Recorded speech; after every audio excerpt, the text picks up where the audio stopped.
On the phone line right now, Dr. Melissa Clark, a leading voice discussing COVID-19 effects in the African-American community. She's also the host of Real Talk with Dr. Melissa Clark every Monday night at 9 p.m. Eastern on Facebook Live and Instagram. Harvard educated. Love this lady. How you doing, Dr. Clark?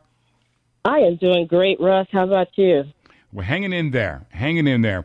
Well, first of all, it's always great to have you on once a week, and I know that you've had some thoughts about the people out there protesting, and that could pose a problem for us. Most definitely. I'm going to start off by talking about that party that was in the Ozarks that went viral. So there have been confirmed cases already.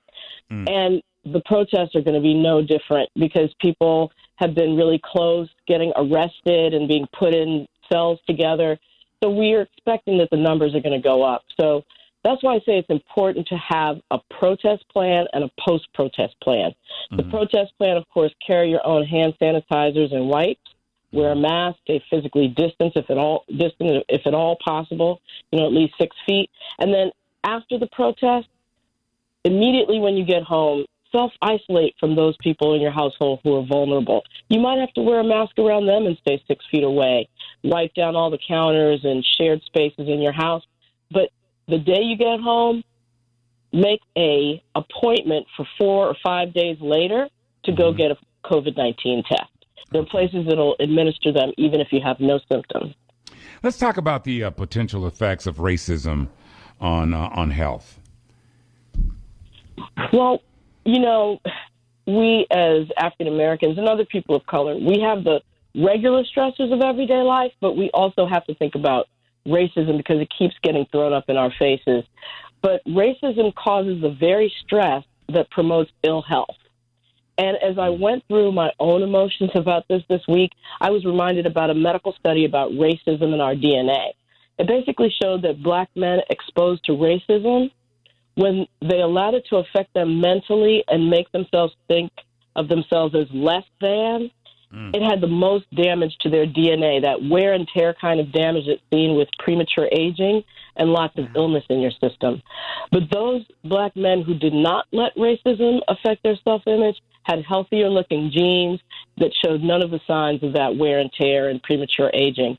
So in other words, not letting racism affect you and define you, it's the key to staying resilient. And how we do that, that's an issue. The question. Because, Well, how do you do that? I know. And I think, last night on my Facebook Live, I talked about the importance of the black family, black structures, and, black institutions and how those have helped us historically.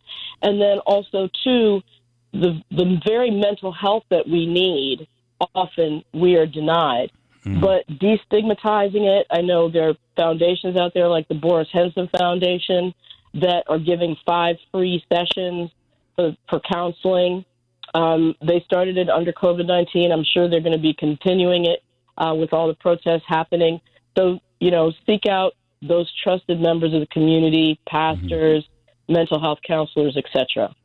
Okay, but on a lighter note and kind of good news on the treatment front, they're talking about new antibody treatments going into human trials this week. What does that say to the layman out here?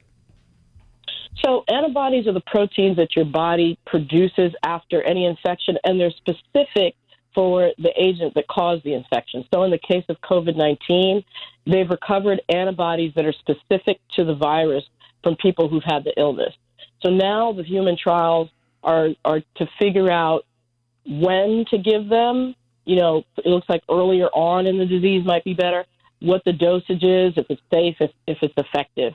And so they're hoping to have answers by this fall, they say. Jessica wanted me to ask you, she tweeted me at Russ Parr's show, that her husband is a diabetic. He's considered obese. And if he were to contract COVID-19, is that going to be a tremendous problem, or have they progressed in their treatment of people with comorbidities? So, Jessica, there has been progression in the treatment. The medical community has learned a lot since this has started. For example, we know that it's important to give blood thinners for people who are very sick once they get admitted to the hospital. Keep in mind, though, that even if you have underlying conditions, it doesn't. It definitely doesn't mean that you have to get sick. I've certainly known people who have had COVID-19, have underlying conditions, did not end up in the hospital, were able to manage it at home. But if they do, if your husband or anyone with underlying conditions does end up in the hospital, there are definitely advancements in treatment that prevent people from getting on the ventilator. And even if they do get on the ventilator, that help to decrease mortality and help people get better. Robert says, I was reading something about COVID toes in kids. Are you familiar with that? Yeah, so that's part of the whole phenomena with increased blood clotting throughout the body. And when you see it in the toes, that means that the blood supply to the toe has been compromised or cut off a little bit by blood clots forming. These blood clots can form anywhere in the body, though, not just in the toes and not just in children. Interesting. Well, hence the importance of the blood thinners, as I mentioned, if you get admitted. Absolutely. Last question, are there supplements that people can take just to guard themselves against or to build up their immune system, something that you would recommend as a doctor?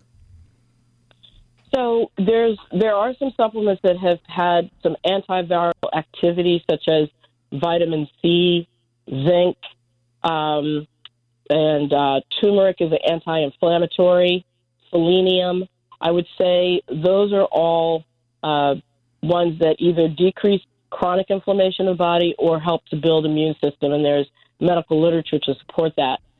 I would say, though, that the 5 self-health actions that I talk about to build immunity, and I always say that immunity is a marathon, not a sprint. Start now, and don't look for magic bullets.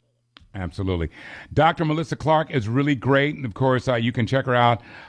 She hosts the Real Talk with Dr. Melissa Clark every Monday night at 9 p.m. Eastern on Facebook Live and Instagram. A bevy of information. You made us smarter. I really appreciate it. Great being here. Thanks. Great questions, Russ. All right. Have a you wonderful take care. day. You too. Bye-bye now.